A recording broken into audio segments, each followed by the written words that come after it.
Let's say you're going on a trip to Chicago. You've heard a lot of great things about this thing called the Bean. It seems like the happening place to be. But going to Chicago just to see the Bean is like looking a local dead in the eye to profess your love of thin crust pizza. I'm from Chicago.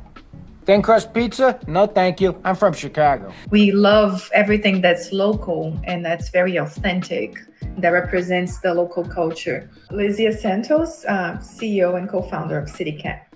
Citycatt makes it easy to connect with a passionate local for every destination. So put away your maps and your fanny packs, tourists.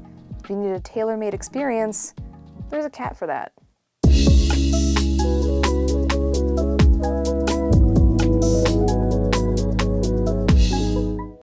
So, first of all, can you help explain what exactly a Citycatt is? They are knowledgeable people that we screen, we recruit, we train, and we onboard into our platforms. So these cats, we go after them on social media. We have cat seekers within our company. These are interns whose goal is essentially finding these talents, these cats out there. We have a whole database of people that we're reaching out to, so travelers can find people that they relate to. We have moms because, I thought, okay, family friendly is important. But we have foodies. We have people that are very passionate about local, people that are very passionate about touristy, and we're expanding all of that. We have night owls. We'll have coffeeholics, workaholics, people that like sports. So all of these categories, they are niches that they're passionate about, and the travelers can then match up with them to have help when planning trips to that specific destination. This local first mindset isn't just about keeping the culture alive. And yeah, the Bean doesn't count as local culture, sorry. Shopping local is also quite effective at strengthening communities. For every $100 spent at a small business, $68 stays in that local economy. All right, now we have to know, where did the idea for Citycatt come from? As a journalist, the first thing that every journalist has to do, like the main skill, is you gotta be a very good researcher. And that's it. If you're not a good researcher, you're not a good journalist. So as a travel lover that goes online to plan my trips, I'm expected to be the best planner that is. And it's an experience that frustrates me a lot, because although I'm good at researching and I can do that for any other subject, when it comes to travel, you go online and you type things to do in any given destination, you just find the same thing.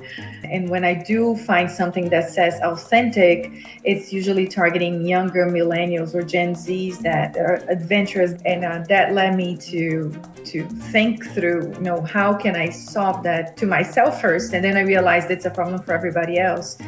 So as a journalist, what we do is anytime we don't know anything about something, we just try to find a reliable source that can educate us very quickly on what we need to do so we can then write the piece. So what if we could do this for travelers? What if we could create a community of these reliable sources and destinations that travelers could use as resources for planning trips?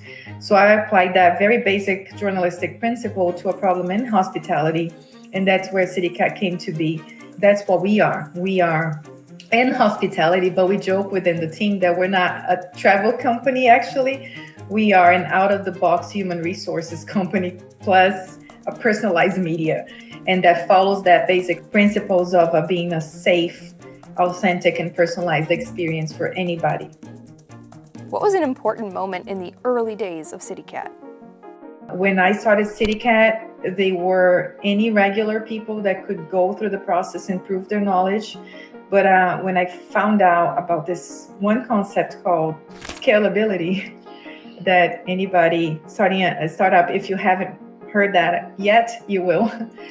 That's something that you'll be challenged to achieve. Then I realized I couldn't grow a community of local people that way, because how could I even measure the knowledge of people all around the globe on destinations if I haven't been to every single destination in the world? So that wasn't scalable. It would take too long for me to grow that community.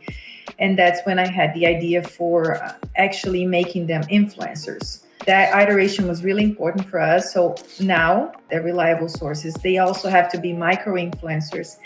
And the subject of their profiles has to be either their local explorations or their trips. They can also be passionate travelers that make it their thing to just travel to as many destinations as possible. Citycatt loves finding cats who are ambassadors for their city, outspoken social people who may not have the biggest following, but who care about sharing the love. And by shifting from hand-selected experts to doing an open call for people who are already passionate about travel, Lizia has made it that much easier to introduce Citycatt to more cities that could benefit from this service. What was a pivotal resource you used that you would recommend to others? When I found out about this conference in Miami called Emerge, it's a very large conference in Miami. So I ended up going to Emerge as an early stage startup, and there I found out about this world of resources out there for startups. One of them being an accelerator that I ended up being a part of by Babson in Boston. They have a specific cohort for women called the WIN Lab, Women Innovating Now. And Babson was a game changer for me.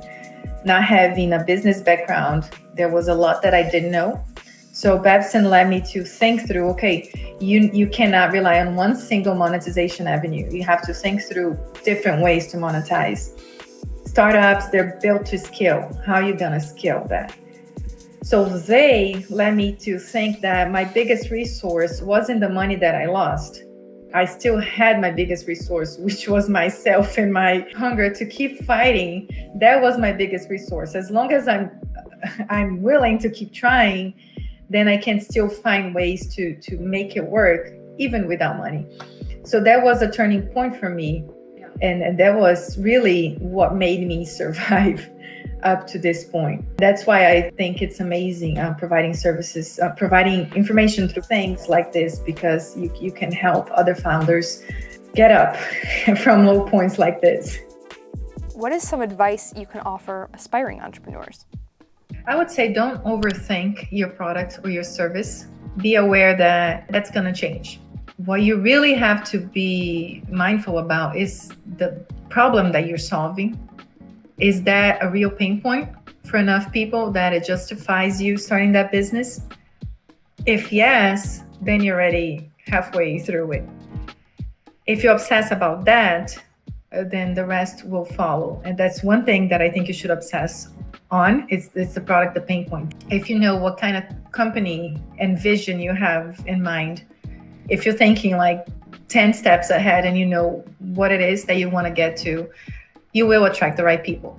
And you'll also be aware of what you cannot do in the process of getting there. And then you'll know who is the people that you have to attract, what kind of skill sets you need. And then be open, be flexible to it changing through the process of building it, because it will change.